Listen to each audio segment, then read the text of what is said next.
Mujeres y su palabra, muchísimas bendiciones. Soy Ariani Sojo y qué gusto más grande poder encontrarnos el día de hoy leyendo el libro de Primera de Reyes. Vamos por el capítulo 4, capítulo 5 y capítulo 6.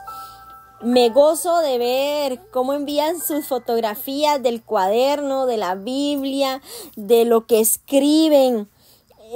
Yo me alegro muchísimo porque sé que Dios está bendiciendo sus vidas al igual que lo está haciendo con la mía. Vamos a orar para que el Señor tome el control de este tiempo y hoy nos hable una vez más a través de su palabra. Padre Celestial, yo te doy gracias por este nuevo día que nos regalas, por una nueva oportunidad de poder leer tu palabra. Gracias, Señor, a cada mujer que ha aceptado este desafío y que está perseverando. Yo te pido que la bendigas, que le des fuerzas, que la sorprendas, Señor, en este día de una forma extraordinaria. Silenciamos toda voz que el enemigo quiera venir a traer a nuestra vida para entorpecer tu obra, Señor. Quitamos toda distracción, le cerramos la puerta a todo afán, Señor, y nos disponemos a leer tu palabra. En el nombre de Jesús, amén y amén. El capítulo 4 es una continuación de el capítulo 3. No tiene título y vamos a comenzar a leerlo.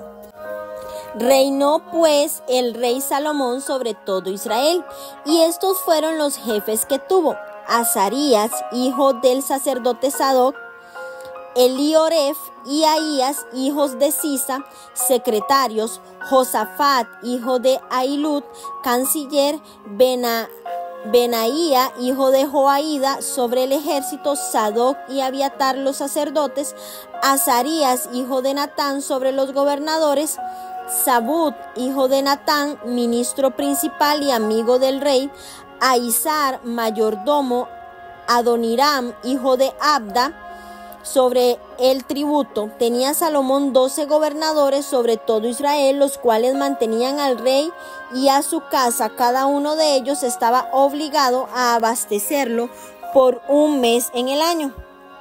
Y estos son los nombres de ellos: el hijo de Ur en el monte de Efraín; el hijo de Decar en Macás, en Saalbín, en Bet-Semes, en Elom y en Bet-Anam; el hijo de Esed en Arubot. Este tenía también a Soco y toda la tierra de Efer; y el hijo de Abinadab en todos los territorios de Dor. Este tenía por mujer a Tafat, hija de Salomón; Bana, hijo de Ahilud, en Taanac; y Megiddo en toda Bet-Seán, que está cerca de Zaretán, más abajo de Jezreel, desde Bet-Seán hasta Abel-Meola, y hasta el otro lado de Jocmeam. El hijo de Heber en Ramot de Galaad. Este tenía también las ciudades de Jair, hijo de Manasés, las cuales estaban en Galaad. También la provincia de Argot, que estaba en Basán, 60 grandes ciudades con muro y cerraduras de bronce. Ainadab, hijo de Iddo, en Mahanaim; Ahimaas en Neftalí. Este tomó también por mujer a Basemat, hija de Salomón; Baana, hija de Usaí, en Aser y en Alot; Josafat, hijo de Parúa, en Isaacar; Simeí, hijo de Ela, en Benjamín; Heber, hijo de Uri, en la tierra de Galaad, la tierra de Seón, rey de los amorreos, y de Og, rey de Basán. Este era el único gobernador en aquella tierra. Judá e Israel eran muchos, como la arena que está junto al mar, en multitud, comiendo, bebiendo y alegrándose. Y Salomón señoreaba sobre todos los reinos, desde el Éufrates hasta la tierra de los filisteos y el límite con Egipto. Y traían presentes y sirvieron a Salomón todos los días que vivió. Y la provisión de Salomón para cada día era de 30 coros de flor de harina, 60 coros de harina, 10 bueyes gordos, 20 bueyes de pasto y 100 ovejas, sin los ciervos, gacelas, corzos y aves gordas, porque él señoreaba en toda la región al oeste del Éufrates, desde Tifsa hasta Gaza, sobre todos los reyes al oeste del Éufrates, y tuvo paz por todos lados alrededor, y Judá e Israel vivían seguros. cada uno debajo de su parra y debajo de su higuera, desde Dan hasta Beerseba, todos los días de Salomón. Además de esto, Salomón tenía 40,000 caballos en sus caballerizas para sus carros y 12,000 jinetes, y estos gobernadores mantenían al rey Salomón y a todos los que a la mesa del rey Salomón venían, cada uno un mes, y hacían que nada faltase. Hacían también traer cebada y paja para los caballos y para las bestias de carga, al lugar donde él estaba, cada uno conforme al turno que tenía. Y Dios dio a Salomón sabiduría y prudencia muy grandes, y anchura de corazón como la arena que está en la orilla del mar. Era mayor la sabiduría de Salomón que la de todos los orientales, y que toda la sabiduría de los egipcios. Aún fue más sabio que todos los hombres, más que Etán, Esraíta, y que Emán, Calcol y Darda, hijos de Maol, y fue conocido sobre todas las naciones de alrededor, y puso 3,000 proverbios, y sus cantares fueron 1,005. También disertó sobre los árboles, sobre los árboles, desde el cedro del Líbano hasta el hisopo que nace en la pared. Asimismo, disertó sobre los animales, sobre las aves, sobre los reptiles y sobre los peces. Y para oír la sabiduría de Salomón venían de todos los pueblos y de todos los reyes de la tierra, a donde había llegado la fama de su sabiduría. Amén. Salomón estaba muy bien organizado, con 11 oficiales en jefe a cargo de tareas específicas, 12 gobernadores de distrito y un funcionario a cargo de los oficiales de distrito. Cada persona tenía una responsabilidad específica o territorio para administrar. Esta organización fue esencial para mantener la eficacia del gobierno. Fue un movimiento sabio de un hombre sabio. Una buena organización ayuda al pueblo a trabajar unido y asegura que se alcancen las metas. La sabiduría de Salomón demuestra al describirlo como un experto organizador de todos los intrancados asuntos de su reino. La especificidad de esta lista le confirma a nosotras como lectoras la veracidad histórica del reino descrito. La sabiduría solo es efectiva, mujeres, cuando se pone en práctica. En los primeros años de su vida, Salomón tuvo sensibilidad para reconocer su necesidad de sabiduría, pero cuando vino a pedir sabiduría para gobernar su reino, ya había comenzado un hábito que haría que su sabiduría fuera ineficaz para su propia vida. Selló un pacto con Egipto al casarse con la hija del faraón y fue la primera de cientos de esposas con las que se casó por razones políticas. Al hacer esto, Salomón fue en contra no solo de las últimas palabras de su padre, sino de las órdenes directas de Dios. Sus acciones nos recuerdan cuán fácil es saber lo que es correcto y aún así no hacerlo, mujeres. Es claro que el regalo de sabiduría que Dios le dio a Salomón no significaba que no pudiera cometer errores. Se le había otorgado grandes posibilidades como el rey del pueblo escogido de Dios, pero con ellas vinieron grandes responsabilidades. Desafortunadamente tuvo la tendencia a perseguir las primeras y a olvidarse de las últimas. Y a pesar de que se volvió un famoso arquitecto de templos y de palacios, y su fama se perdió como líder ya que fijó impuestos y trabajos excesivos a su pueblo. Llegaban visitantes de tierras distantes para admirar al rey sabio, mientras que su propio pueblo gradualmente se iba alejando de él. En la Biblia se menciona muy poco acerca de la última década del reinado de Salomón. Eclesiastés registra probablemente las últimas reflexiones de su vida, y en ese libro vamos a encontrar un hombre que demuestra a través de experiencias amargas que el querer encontrar significado en una vida lejos de Dios es una meta muy vana. La seguridad y el conocimiento solo se encuentran en una relación personal con Dios. El contentamiento que encontramos, mujeres, en las oportunidades y en los éxitos de esta vida son temporales. Mientras más esperemos que sean permanentes, más rápido se van a ir. Asegurémonos de equilibrar nuestra búsqueda de posibilidades, de oportunidades en la vida con un cumplimiento confiable de sus responsabilidades. Salomón fue el tercer rey de Israel, fue heredero escogido por David, el hombre más sabio que haya existido en todos los tiempos. Autor de Eclesiastés, de Cantar de los Cantares, de muchos de los proverbios y también de salmos. Construyó el templo de Dios en Jerusalén, era diplomático, comerciante, recolector, patrocinador de las artes, pero tuvo debilidades y errores. Selló muchos acuerdos con naciones extranjeras casándose con mujeres paganas. Permitió que sus esposas afectaran su lealtad a Dios. Fijó impuestos excesivos a su pueblo y los obligó a ser una fuerza laboral y militar. De su vida aprendemos muchas cosas. Aprendemos que un liderazgo eficaz puede ser anulado por una vida personal deficiente. Salomón falló al desobedecer a Dios, pero no aprendió la lección de arrepentimiento hasta los últimos días de su vida. El conocer qué acciones debemos llevar a cabo significa muy poco, mujeres, sin la voluntad para llevarlos a cabo. A Salomón lo vemos en Jerusalén, de ocupación rey de Israel, hijo de David y Betsabé, hermano de Absalón, Adonías y Tamar, padre de Roboam.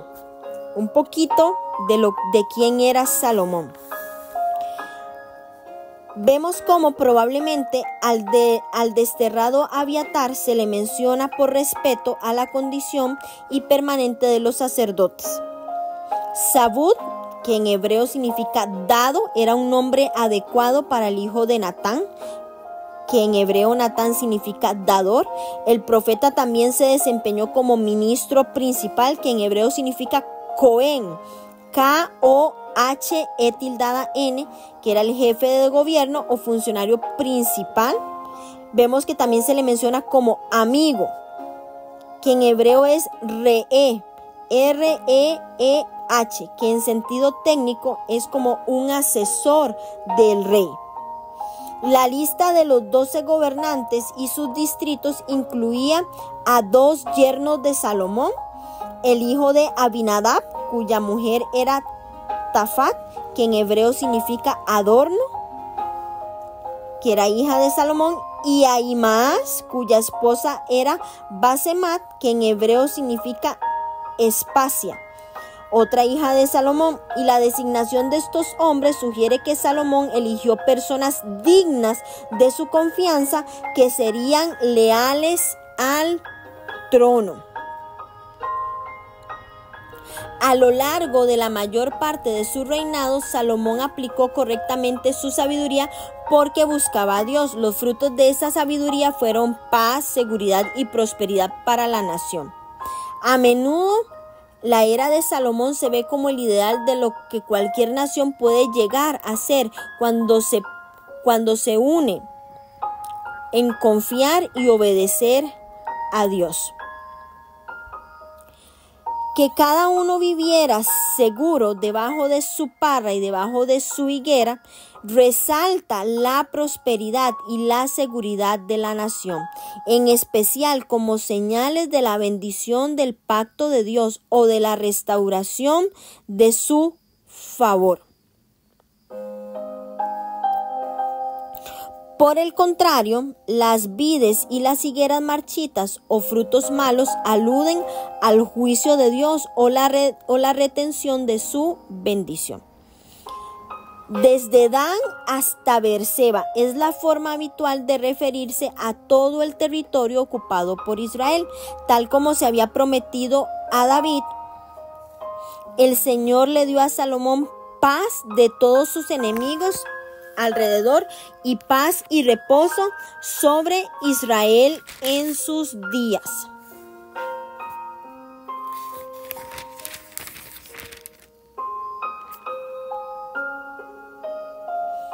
En el libro de Proverbios se registran muchas de estos 3000 sabios Proverbios y otros escritos bíblicos de Salomón también, como el Salmo 72 y el Salmo 127, el libro de Eclesiastés y de los Cantares.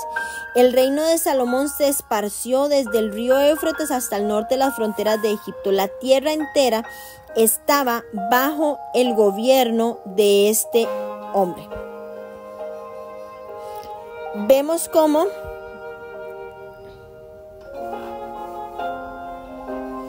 el rey Salomón se destaca en todos los campos de la sabiduría humana. Se convierte en un especialista en las artes, en las ciencias de la naturaleza, en la literatura. Sobresale por su extraordinaria capacidad mental y por la profundidad y la grandeza de sus conocimientos.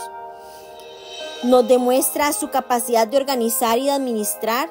Atrajo a su reino a los representantes de otras naciones que venían para oír y recibir los consejos de este gran hombre sabio. Gran parte de esta sabiduría podemos aprenderla hoy en los libros que llevan su nombre, como Proverbios y Cantares. Vemos cómo Salomón es bendecido por parte de Dios. Vamos ahora a leer el capítulo 5, que tiene como título Pacto de Salomón con Hiram. Hiram, rey de Tiro, envió también sus siervos a Salomón luego que oyó que lo habían ungido por rey en lugar de su padre, porque Hiram siempre había amado a David. Entonces Salomón envió a decir a Hiram: tú sabes que mi padre David no pudo edificar casa al nombre de Jehová su Dios por las guerras que lo rodearon, hasta que Jehová puso sus enemigos bajo la planta de sus pies.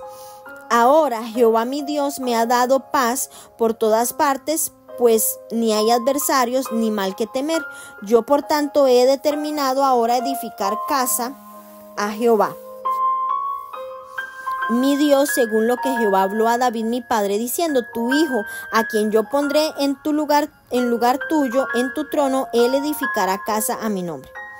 Manda pues ahora que me corten cedros del Líbano, y mis siervos estarán con los tuyos, y yo te daré por tus siervos el salario que hay entre nosotros, el salario que tú dijeres, porque tú sabes bien que no hay ninguno entre nosotros que sepa labrar madera como los sidonios.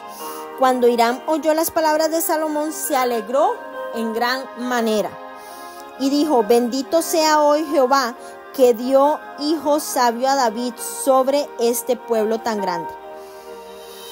Y envió Hiram a decir a Salomón: he oído lo que me mandaste a decir, yo haré todo lo que te plazca acerca de la madera de cedro y la madera de ciprés. Mis siervos la llevarán desde el Líbano al mar, y la enviaré en balsas por mar hasta el lugar que tú me señales. Allí se desatará y tú la tomarás, y tú cumplirás mi deseo al dar a comer a mi familia. Dios dio pues Hiram a Salomón madera de cedro, madera de ciprés, toda la que quiso, y Salomón daba a Hiram 20,000 coros de trigo para el sustento de su familia y 20 coros de aceite puro. Esto daba a Salomón a Hiram cada año. Jehová pues dio a Salomón sabiduría como le había dicho, y hubo paz entre Hiram y Salomón, e hicieron pacto entre ambos. El rey Salomón decretó leva en todo Israel, y la leva fue de 30,000 hombres, los cuales enviaba al Líbano de 10,000 en 10,000. Cada mes por turno, viniendo así a estar un mes en el Líbano y 2 meses en sus casas. Y Adoniram estaba encargado de aquella leva. Tenía también Salomón 70,000 que llevaban la carga y 80,000 cortadores en el monte.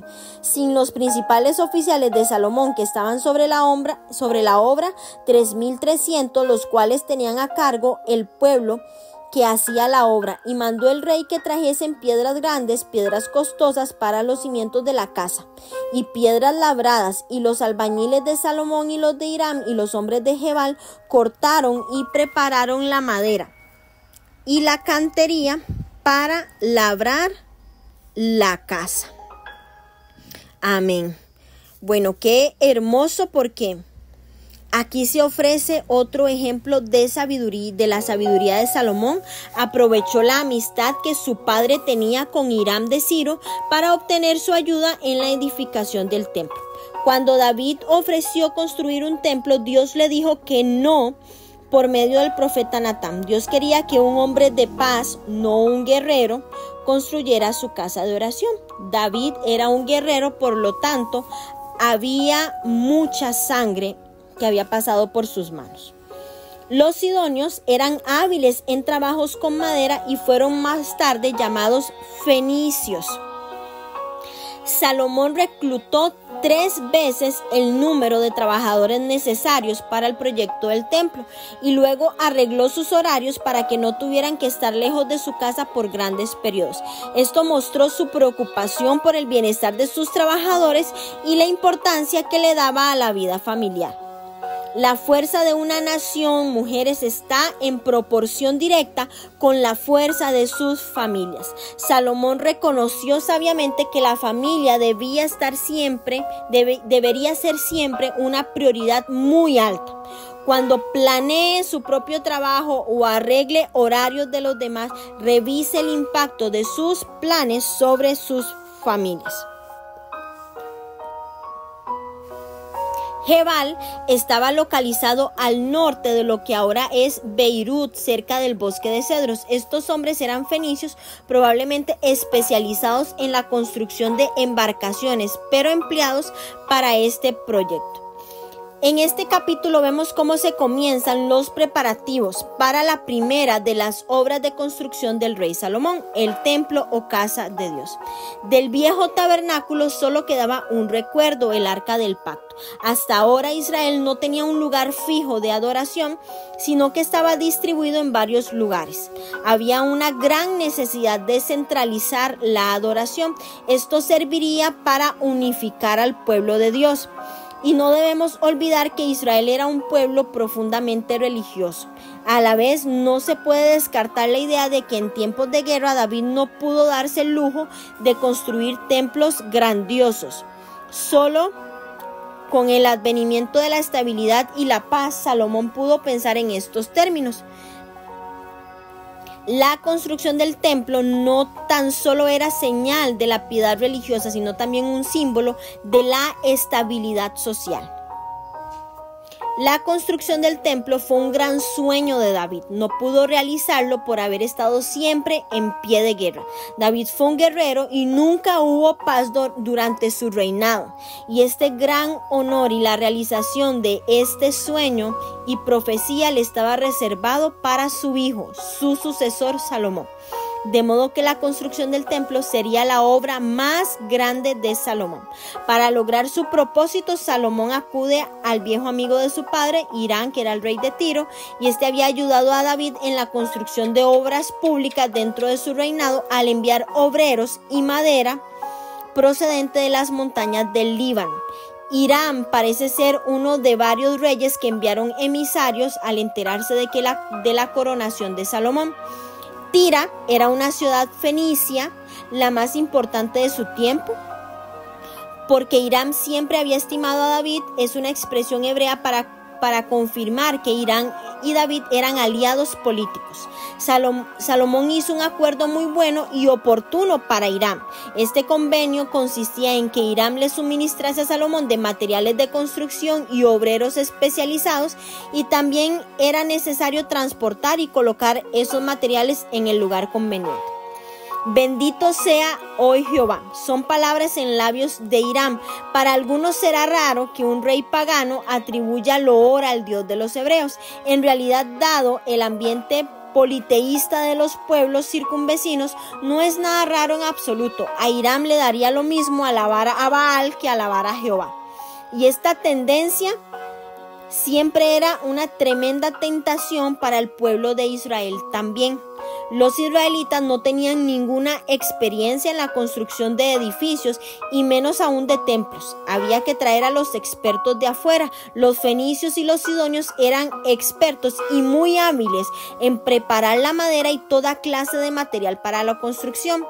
Como ciudad cercana, llamada la Señora de los Mares, era más fácil llevar los materiales hasta hasta donde pudieran ser recogidos por los israelitas. Como paga y compensación, Salomón contribuiría con una buena y suficiente provisión de alimentos para los obreros, y esta consistiría en grano, vino y aceite.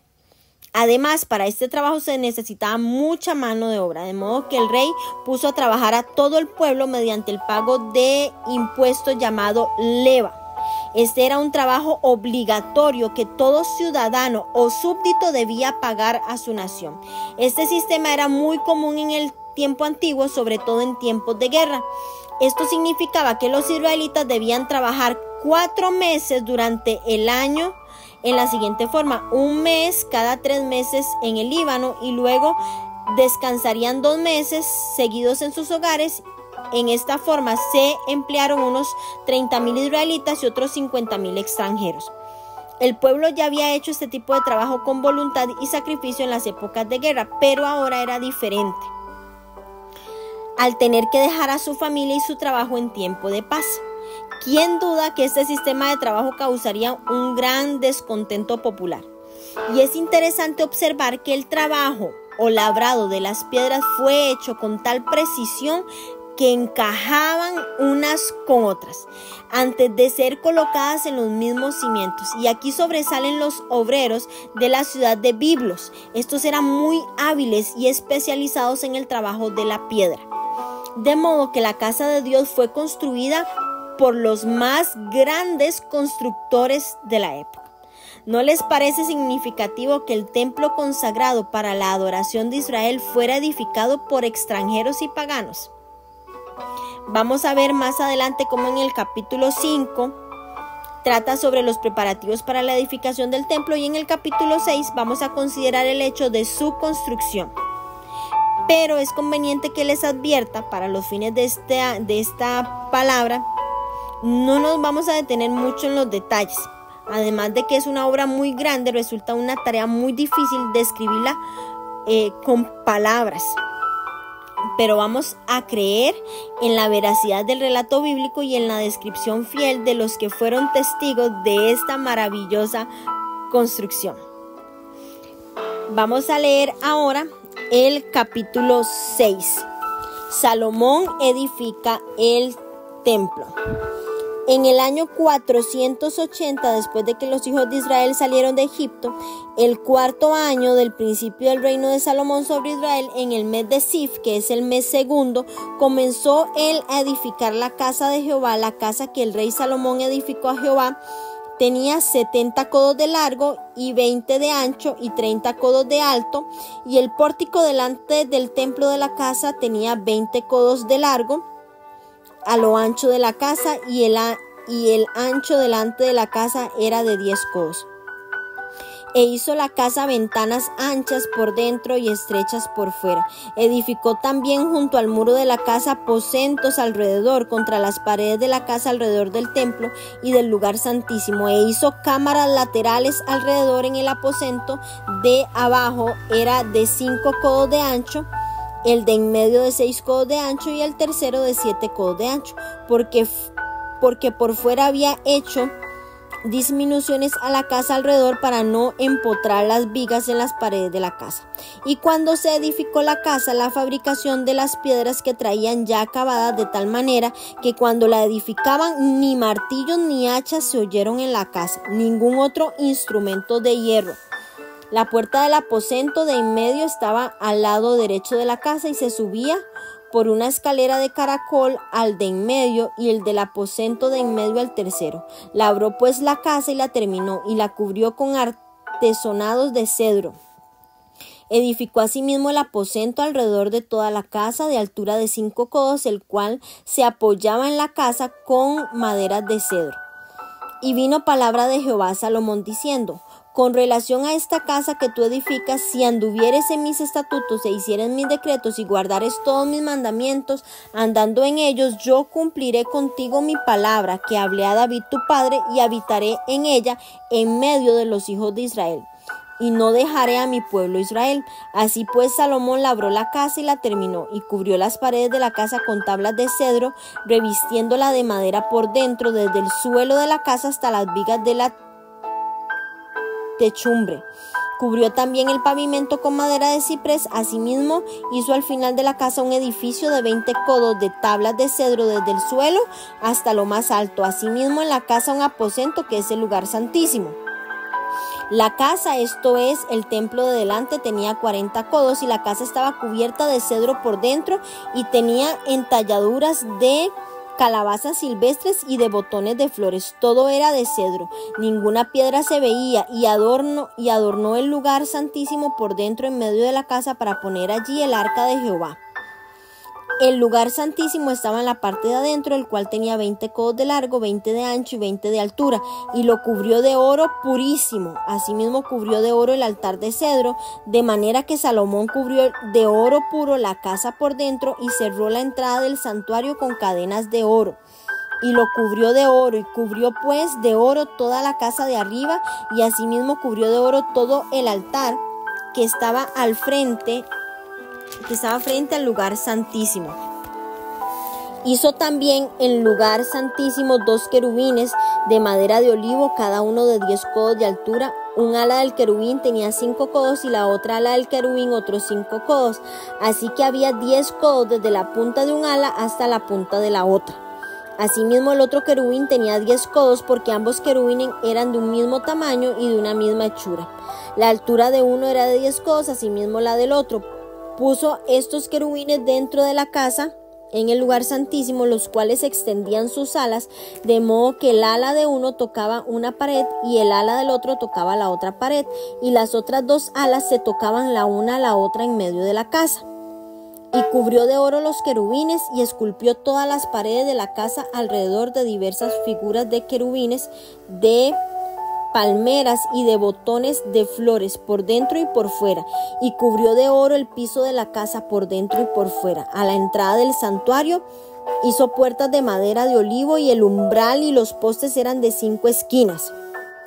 Las puertas eran de madera de olivo, y talló en ellas figuras de querubines, de palmeras y de botones de flores, y las cubrió de oro. Cubrió también de oro los querubines y las palmeras.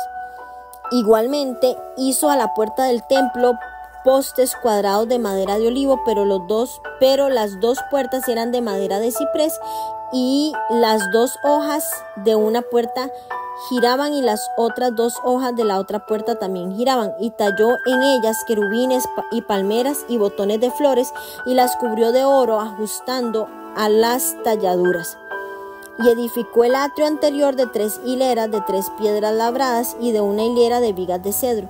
En el 4º año, en el mes de Sif, se echaron los cimientos de la casa de Jehová, y en el 11º año, en el mes de Bul, que es el mes 8º, fue acabada la casa con todas sus dependencias y con todo lo necesario. Edificó pues en 7 años. ¡Wow! ¡Qué montón de tiempo!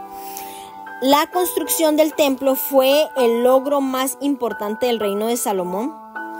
El autor vemos que señala cuidadosamente la fecha del comienzo, 480 años después del éxodo de Egipto de los israelitas, en el 4º año del principio del reinado de Salomón. Establecer un lugar de adoración permanente reafirmó el cumplimiento de las promesas de Dios, de darle la tierra a Israel y morar en medio de ellos. Y es interesante notar que el templo se construyera alrededor de los 400 años después del tabernáculo, y que se mantuviera aproximadamente 400 años antes de su construcción. Y es que la construcción del templo demoró 7 años y estuvo a cargo de 30,000 israelitas y 150,000 cananeos o extranjeros.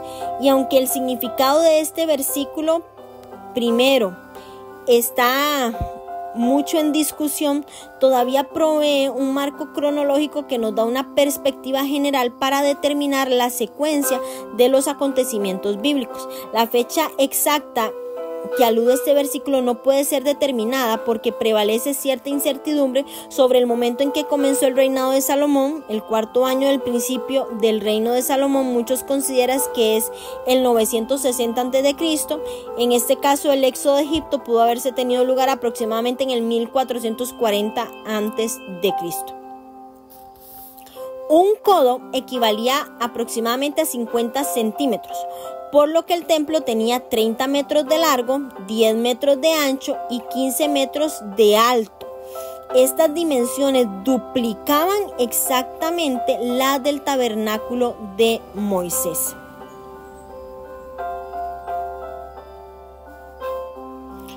En honor a Dios, el templo de Jerusalén fue construido sin el sonido de martillo o de ninguna otra herramienta en el sitio de la construcción. Y esto significaba que las piedras debían ser labradas, se cortaban y daba forma en la cantera a muchos kilómetros de distancia. El honor y el respeto del pueblo hacia Dios se extendió a cada aspecto de la construcción de la casa de adoración. Y este detalle se registra no para enseñarnos a construir un templo, sino para hacer evidente la importancia de mostrar cuidado, preocupación, honor y respeto por Dios y también por su santuario. Estratégicamente, el relato de la construcción del templo se detiene de manera abrupta entre las descripciones del exterior y del interior del edificio. Cuando vino la palabra de Jehová a Salomón, si Salomón obedecía fielmente las leyes de Dios y se aseguraba de que sus mandamientos se cumplieran en Israel, el Señor cumpliría. En hebreo, Q-U-M, construir, constituir, establecer, confirmar, hacer efectivo, llevar a cabo. Entonces, el Señor cumpliría su palabra, que en hebreo es dabar, promesa, expresión, pero debía obedecer sus mandamientos. El concepto de templo de Salomón era más como un palacio para Dios que solo un lugar de adoración. Al ser una morada para Dios, era apropiado que fuese adornado y que fuese hermoso. Las dimensiones interiores eran pequeñas porque la mayoría de los adoradores se reunían en la parte exterior. Y aunque era similar al tabernáculo en varios aspectos, el templo duplicaba su tamaño, 27 metros de largo por 9 metros de ancho. Al igual que en el tabernáculo, la entrada del templo daba al este y el mobiliario también era semejante, pero con mayor escala. Salomón usó solamente los mejores materiales para construirlo: madera de cedro por su durabilidad y de ciprés por su resistencia a la intemperie. Los querubines de oro representaban a los ángeles que estaban en la presencia de Dios y reflejaban su gloria.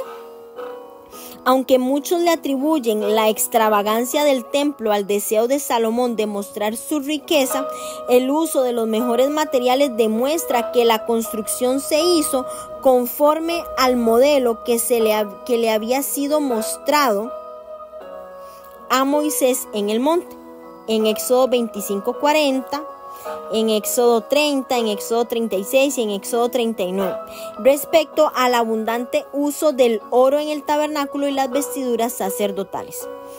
Acabada la casa con todas sus dependencias y con todo lo necesario, probablemente en el 959 a.C., la grandeza del templo de Salomón reflejaba la majestad de Dios y testificaba su grandeza ante las naciones vecinas.